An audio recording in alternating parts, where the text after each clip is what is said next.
Doctor, మా coach sir ఎలా ఉన్నారు? స్లీపింగ్ పిల్స్ అనేవి చాలా ఎక్కువగా తీసుకున్నాడమ్మా. పైగా మీరు హాస్పిటల్కి తీసుకురావడం కూడా చాలా లేట్ అయింది. చాలా క్రిటికల్ కండిషన్లో ఉన్నాడు.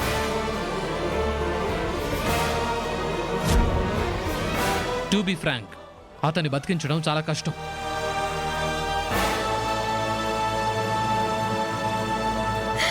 ఆయన లేనప్పుడు నేను మాత్రం ఎందుకు? ఆయన చావుని చూడడం కంటే ముందే నేనే చేస్తాను. రామలక్ష్మి, రామా, రామా, ఏం చేస్తున్నావు? ఆగు రామా. నేను బ్రతకడంలో అర్థం లేదు. వదులు.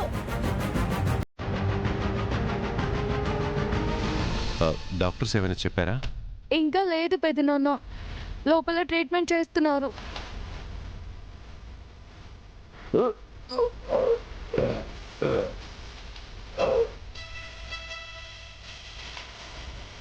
సరే, మీరేం భయపడకండి. అబ్బాయి క్షేమంగా ఉంటాడు. అలాగే పెదనాన్న, కానీ రామలక్ష్మిని ఓదార్చడం నా వల్ల కావడం లేదు. తను అప్పటి నుంచి ఏడుస్తూనే ఉంది. మీరు ఒక్కసారి మాట్లాడండి పెదనాన్న. రమా, పెదనాన్న మాట్లాడు, మాట్లాడు, మాట్లాడు. నాన్న,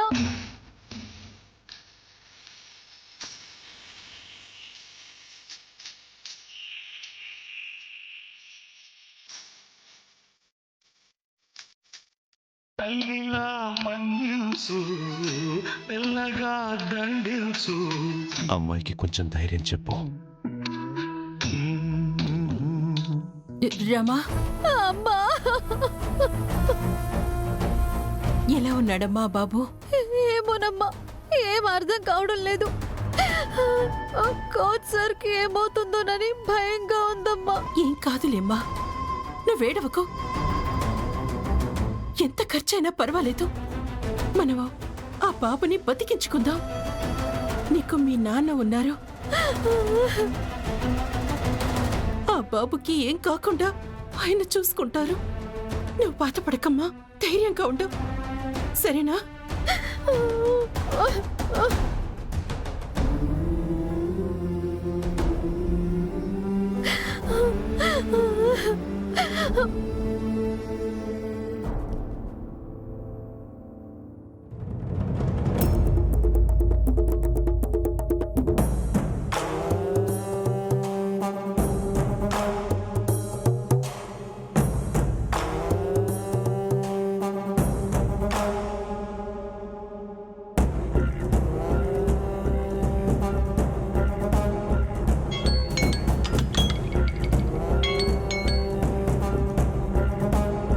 ఏమ్మా చారు? నాన్న, ఆ రామలక్ష్మి పెళ్లి ఆగిపోయింది. అవునా? ఏమైందమ్మా? రామలక్ష్మి ప్రేమించిన అతను తప్పు చేశాడని అందరూ అనుకున్నారు కదా, కానీ అసలు అదంతా చేసింది ఆ ప్రశాంతట. ఆ విషయం తెలిసి పెళ్ళి ఆపేశారు. ఇప్పుడు వాడి గురించి చెప్పడానికి నేను ఫోన్ చేయలేదు. ఆ రామలక్ష్మి పెళ్ళి ఆగిపోతే నాకెందుకు, ఆ ప్రశాంత్ గడు ఎట్టుపోతే నాకెందుకు? అదే కదా, మంచి విషయాలు చెప్పడానికి నువ్వు ఫోన్ చేయవు కదా, ఇవన్నీ చెప్తున్నావేంటా అని ఆలోచిస్తున్నా. ఆ పెళ్ళి ఆగిపోయిందని తెలియక రామలక్ష్మిని ప్రేమించిన ఆ కోచు ఆత్మహత్య చేసుకోబోయాడంట. అతన్ని హాస్పిటల్కి తీసుకొని వెళ్లారు. మరి ఆత్మహత్య చేసుకున్న వాడిని హాస్పిటల్కి తీసుకెళ్ళక సినిమాకి తీసుకెళ్తారా ఏంటి? నాన్న, ఆ హాస్పిటల్ కనుక వాళ్ళందరూ వెళ్ళారంటే అతను బ్రతకడమేమో, మనం చేస్తాం నాన్న ముందు. ఇప్పటికే అక్కడ శ్రీను బావ, ఆద్య ఉన్నారు. వాళ్ళు అక్కడుంటే మనం చావడం ఏంటమ్మా? ఆద్య వాళ్ళ నాన్న ఆ హాస్పిటల్లోనే ఉన్నాడు.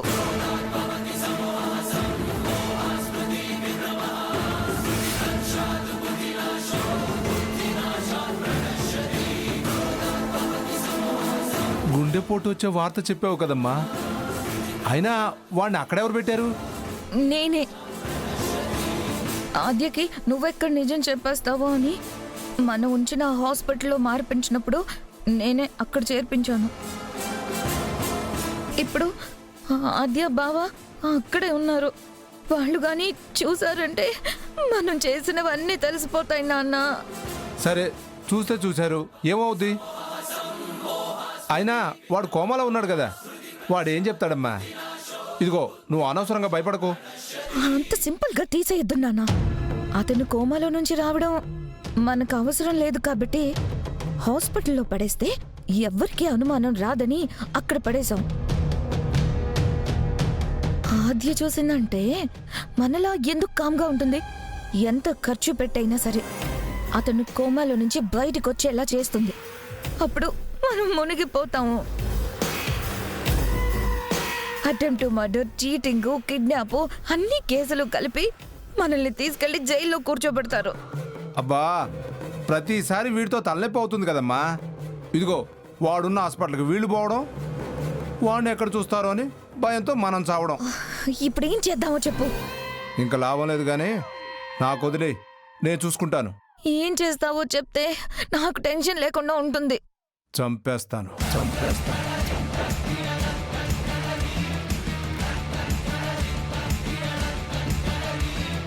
మరి ఈ టార్చర్ ఎవరు పడతారమ్మా? ఇదిగో వాడి వల్ల మనకి ఏ ఉపయోగం లేదు. హాస్పిటల్ ఖర్చు బోనస్గా మనకి టెన్షన్ తప్ప. వాడిని చూస్తే ఏమవుతుందో అని మనం భయపడి చావడం కన్నా వాడినే చంపేసి గోదాట్లో పడేస్తే మనకి ఏ టెన్షన్ ఉండదు కదా. అంతేనంటావా? అంతకు మించి మరో దారి లేదమ్మా. ఇంకా ఆ విషయం నాకు వదిలేసే, నువ్వు ప్రశాంతంగా ఉండు.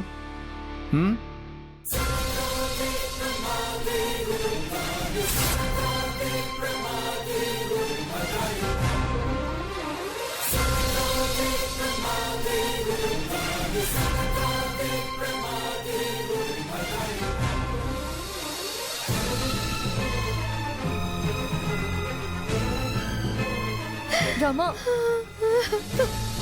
రామా, ఈ వాటర్ తీసుకో. నాకేం వద్దు. రామా, నువ్వు ఇలా ఏడుస్తూ ఉంటే ఎలా? శౌర్య సార్కి ఏమీ కాదు. ఏమో ఆద్య, నాకు భయంగా ఉంది. హాస్పిటల్కి తీసుకొచ్చేటప్పుడు చూసావు కదా, స్పృహ లేకుండా ఎలా పడున్నారు. నిద్ర మాత్రలు మింగాడు కదా రామలక్ష్మి, అలాగే ఉంటుంది. ఎందుకు అనవసరంగా భయపడతావు? భయపడకుండా ఎలా ఉండమంటావు బావా? ఆయనకి పరిస్థితి రావడానికి కారణం నేనే కదా. నన్ను ప్రేమించిన పాపానికి ఇన్ని అవమానాలు పడింది చాలక ఇప్పుడు చావుతో పోరాడుతున్నారు.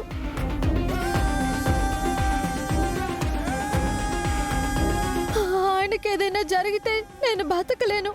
రామా, ఏంటి ఆ మాటలు? ఇప్పటి వరకు అన్నీ నువ్వు అనుకున్నట్టే జరిగాయా? ఇప్పుడు నువ్వు భయపడినట్టు జరగడానికి? రామలక్ష్మి, శౌర్య మీద నీకున్న ప్రేమే అతన్ని బతికిస్తుంది. నువ్వేం భయపడకు, అతను క్షేమంగా బయటకు వస్తాడు.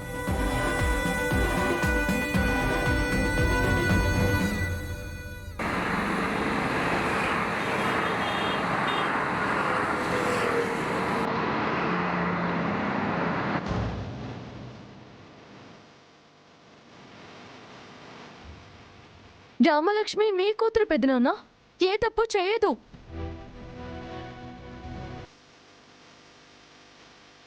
నేను మీకు ఆధారం చూపించలేకపోవచ్చు, కానీ నేను చెప్పేది నిజం నాన్న. శౌర్య సార్ ఏ తప్పు చేయలేదు. చేసిందంతా ప్రశాంతే చేశాడు నాన్న.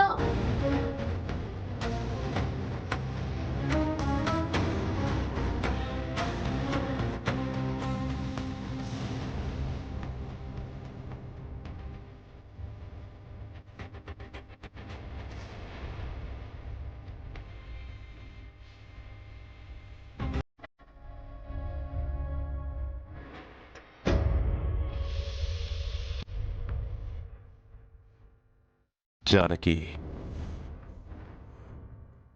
ఏంటిది? నిరసన, నిష్ఠురమా?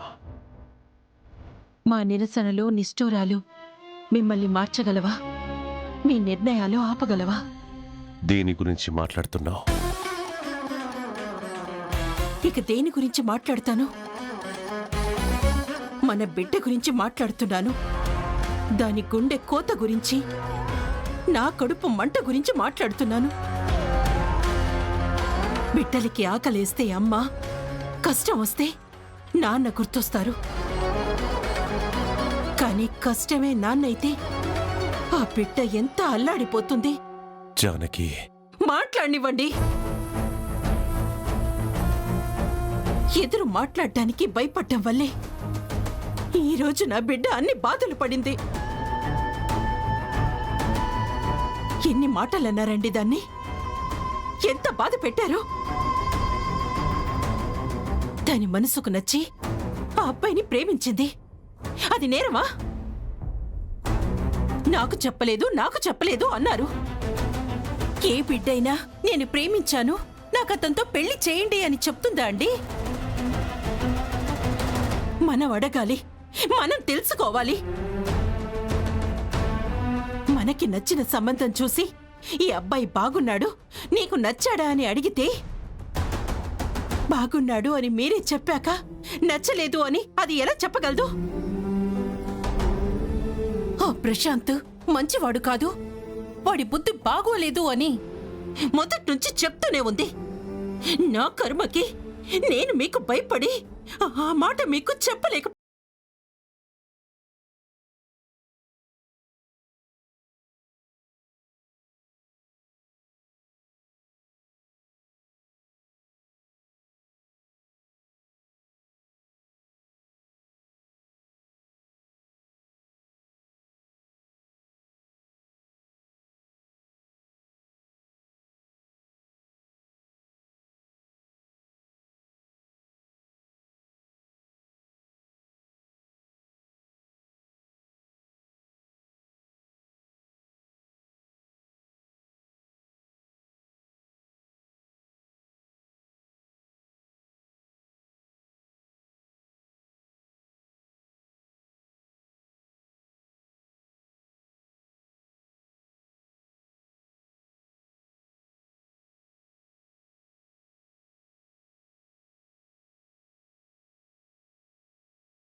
అనుకుంది.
చెయ్యనని మీరొక్కరే నిర్ణయం తీసుకోవడానికి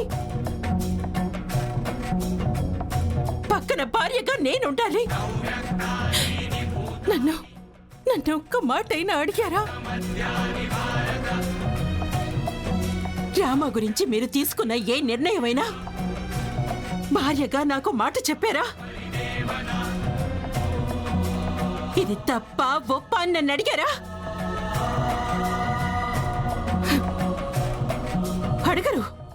అడగరు.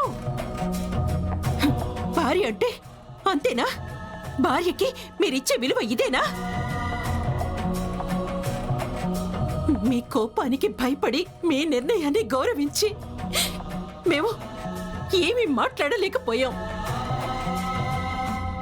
కానీ కన్న తండ్రి అన్ని మాటలన్నాడే. మా నాన్న నన్ను నమ్మలేదు అని అది అది ఏ అఘాయిత్యమో చేసుకునుంటే ఈరోజు నిజం తెలిసాక నా కూతుర్ని నాకు తెచ్చివ్వగలిగేవాళ్ళ? చెప్పండి, చెప్పండి. ఊరు మీ ఇష్టం, ఇల్లు మీ ఇష్టం, కానీ బిడ్డ విషయంలో నా ఇష్టాలు ఉండాలి. అది నా కన్న పేగు. దానికి కష్టం వస్తే అల్లాడేది ముందు నేను. అదెందుకంటే మీకు అర్థం కావడం లేదు. చెప్పండి.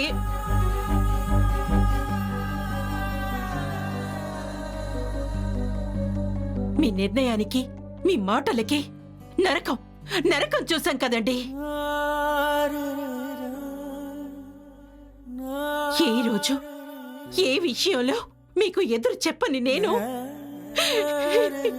ఈ రోజు ఇలా మాట్లాడుతున్నానంటే ఇది మిమ్మల్ని ఎదిరించడం కాదు, తల్లిగా నా బాధ చెప్పుకుంటున్నాను. బిడ్డ విషయంలో తండ్రిగా మీరే కాదు, తల్లిగా నేను ఉండాలని గుర్తుంచుకోమంటున్నానండి, గుర్తుంచుకోమంటున్నాను.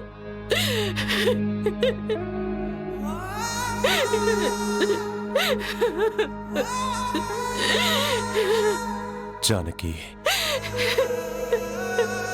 ఊరందరికీ న్యాయం చేసే నేను నా బిడ్డ విషయంలో సరైన న్యాయం చేయలేకపోయాను.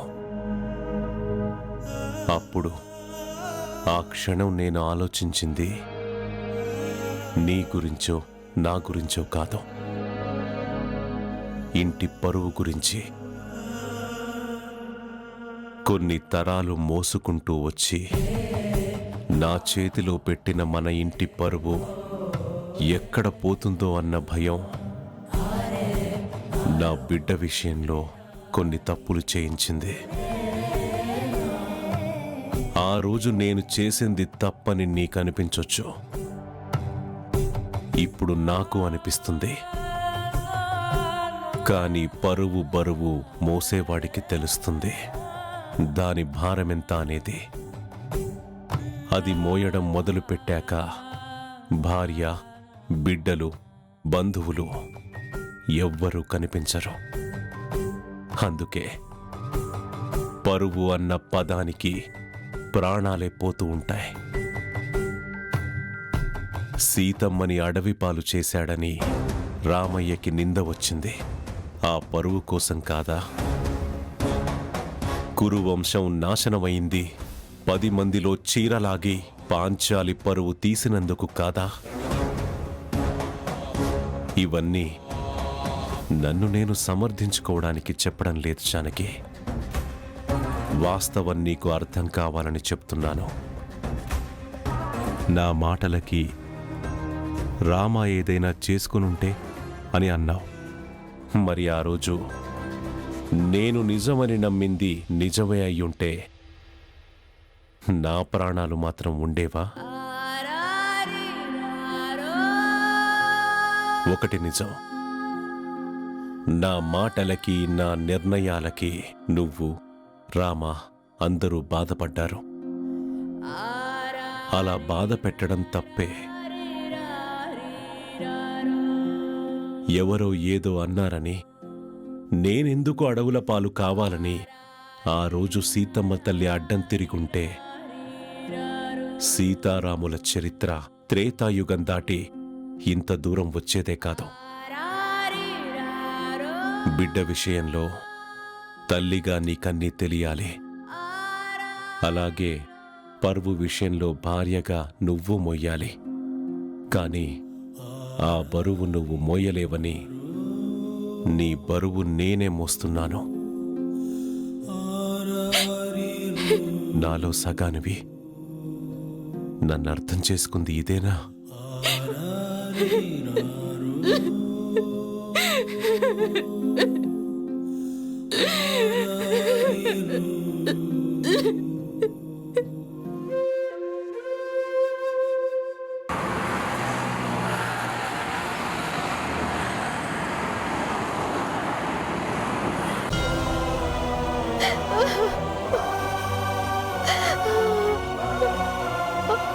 Rama, nurse, yes sir, injection ready చేస్తారా? చేశాను సార్. త్వరగా. డాక్టర్, మా కోచ్ సార్ ఎలా ఉన్నారు? స్లీపింగ్ పిల్స్ అనేవి చాలా ఎక్కువగా తీసుకున్నాడమ్మా. పైగా మీరు హాస్పిటల్కి తీసుకురావడం కూడా చాలా లేట్ అయింది. ఇప్పుడు తన కండిషన్ ఏంటి డాక్టర్? పేషెంట్ చాలా క్రిటికల్ కండిషన్లో ఉన్నాడు.